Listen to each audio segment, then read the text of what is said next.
भगवान कृष्णाचं अर्जुनावरती एवढं प्रेम होतं, एवढं भगवंतानी प्रेम केलं महाराज. का एवढं प्रेम कळत होते? ज्ञानोबराय म्हणतात कळत नाही.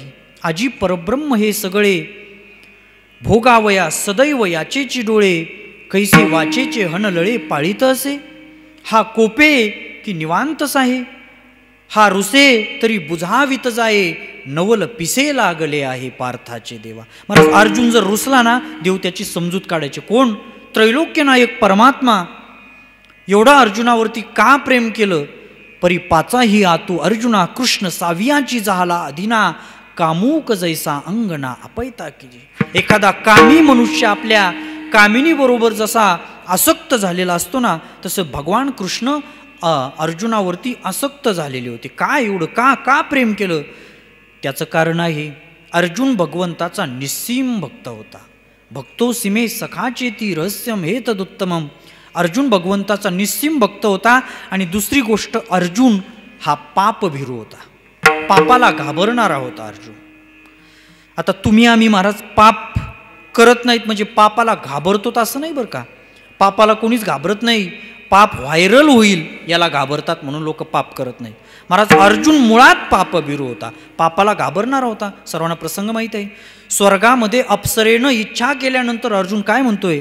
त्वमी मे मातृवत पूज्या रक्षोहम पुत्रवत्वया. एवढा मोठा विवेकी, एवढा मोठा अर्जुन असल्यामुळे भगवान अर्जुनावरती प्रेम करायचे, एवढं प्रेम करायचे. पहा, अर्जुनाची बहीण होती, तिचं नाव होतं सुभद्रा. आता बलराम दादाला असं वाटायचं सुभद्रा ही दुर्योधनाला द्यावी, कारण दुर्योधन बलराम दादाचे गदायुद्धामधले शिष्य होते. आणि भगवान कृष्णाला वाटायचं की सुभद्रा ही अर्जुनाला द्यावी. परंतु आता दादा पुढे कोण बोलणार? दादा होते आणि अर्जुनाचंही सुभद्रेवरती प्रेम होतं. मग अर्जुनाने विचार केला, असं तर आपण आता दादा समोर काही बोलू शकणार नाहीत, मग काय करायचं? मग अर्जुनाने संन्याशाचं रूप धारण केलेलं आहे. आणि संन्याशाचं रूप धारण करून अर्जुन द्वारका नगरीच्या बाहेर बसलेला आहे.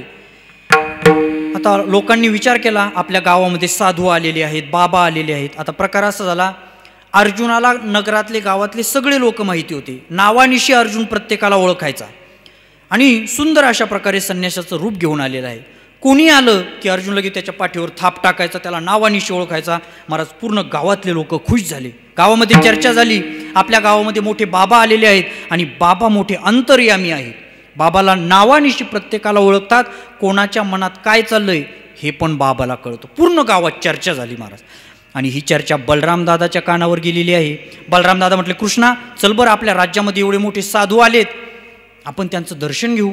भगवान कृष्ण म्हटले, नाही दादा, मी नाही येणार, माझी नाही श्रद्धा. बलराम दादानी दम दिला, चल कृष्णा, काही पण टाइमपास करतो, चल लवकर आपण त्या बाबाचं दर्शन घेऊ. बळ कृष्णाला बलराम दादांनी तयार करून नेलं.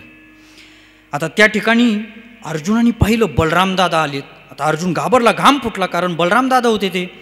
परंतु मागून भगवान कृष्णाने खुणवलं, अभी नाही तो कभी नाही. अर्जुनाने सावरलं स्वतःला आणि मोठ्याने आवाज दिला, ए बलरामा ए. महाराज बलराम दादा तिथंच पॅक झाले. अरे मी कोण आहे याला कसं काय कळालं? वा वा वा, बाबा मोठे अंतर्यामी आहे. बलराम दादा म्हटले, बघ कृष्ण, मी तुला सांगितलं होतं ना बाबा मोठे अधिकार संपन्न आहेत. त्यावेळी बाबा गरजले, बलरामा तू एकट्याने यायला पाहिजे होतं, या कृष्णाला कशाला आणलं तुझ्या बरोबर? बलराम दादा म्हटले, बघ कृष्णा, तू कोण आहेस हे सुद्धा त्यांनी सांगितलंय. पुन्हा बाबा म्हटले, या कृष्णाची माझ्यावरती श्रद्धा नव्हती, याला कशाला आणलं इथं? बलराम दादा म्हटले, बघ कृष्ण, अरे तू कोण आहेस हे तर बाबांनी सांगितलं, पण तुझ्या मनामध्ये काय चाललंय हे सुद्धा बाबांनी सांगितलं. त्यावेळी भगवान कृष्ण म्हटले, दादा, मनातलं ओळखतो त्याला अंतर्यामी नाही म्हणत, जो मनातलं ओळखतो त्याला व्यवहारात मनकवडा म्हणतात. साधू मनकवडा नसतो. चल कृष्ण, जास्त बोलू नको, असं म्हणून बलराम दादांनी कृष्णाला आणलेलं आहे. दोघांनी दर्शन घेतलेलं आहे. बलराम दादा म्हटले, बाबा घरी याल का जेवायला आमच्याकडे? आता अर्जुन मनातली मनात म्हटला, त्याच्यासाठीच आलेलो आहे मी. त्या ठिकाणी बलराम दादांनी अर्जुनाला घरी नेलेला आहे. आणि आता जेवायला बसल्यानंतर वाढायला सुभद्रा होती बरं का. आता सुभद्रेला पाहिल्यानंतर अर्जुनाचे सगळे सूत्र बिघडले. भातात भाजीन, भाजीत चपातीन, चपातीत पाणीन, पाण्यात मिठण, मिठात लोणचण, सगळं विस्कळीतपणा झाला. कृष्णाने खुणवलं, बघ बलराम दादा, बघ यांचं काय चाललंय, तू म्हणतो मोठे साधू आहेत. त्यावेळी त्या साधूनी प्रसंगावधान राखलं बरं का. ते म्हटले, काय खातो आम्ही कास या सांगा. ते बलराम दादा म्हटले, अरे कृष्णा, तुला कळतं का काही? हे साधू देहावर विरक्त आहेत, हे काय कशाबरोबर खातात याचंही त्यांना भान नाही.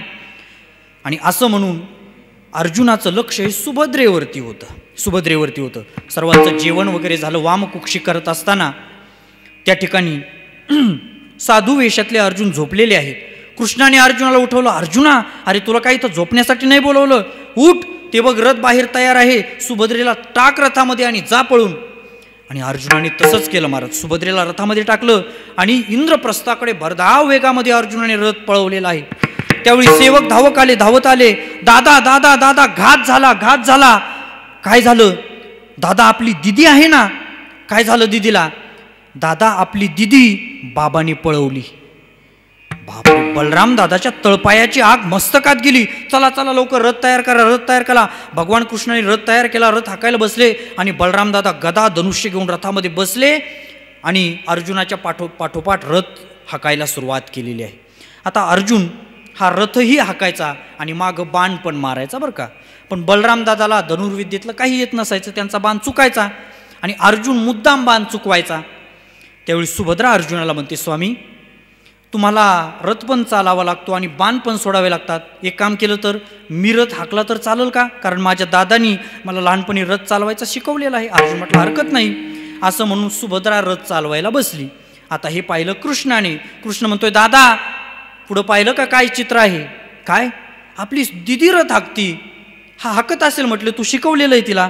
तसं नाही दादा, दिदी रथ चालवती म्हणजे बाबाने नाही दिदी चालवली, दिदीनेच बाबा चालवलेत. महाराज, बलराम दादाला एवढा राग आला, गदा घेतली, भिरकावून मारणार. तेवढ्यात कृष्ण म्हटलं, दादा थांबा. तो साधू आहे ना, त्याची दाढी मिशी जर कमी केली ना, तो थोडा आपल्या अर्जुनासारखाच दिसतोय ना. महाराज, बलराम दादाला कळालं. बलराम दादा म्हटले, कृष्णा, हे तुझंच कारस्थान आहे ना, अर्जुनच आहे ना, तो थांबव त्यांना. आणि असं म्हणून भगवंताने अर्जुनाला थांबवलेलं आहे. मी कशासाठी सांगितलं? मला सख्खी बहीण अर्जुनाने चोरून नेली, तरीही ज्ञानोबाराय वर्णन करतात ना, संन्यासी तुवा होऊनी जनी, चोरून नेली माझी भगिनी, तरी विकल्पून उपजे मनी, मी तू दोन्ही स्वरूप एक. अर्जुना, तू आणि मी भिन्न नाही, तुझ्यावरती माझं प्रेम आहे. तू माझी बहीण चोरून नेली तरी माझ्या मनामध्ये विकल्प आला नाही. एवढं भगवान अर्जुनावरती प्रेम करायचे. विठ्ठल विठ्ठल विठ्ठल.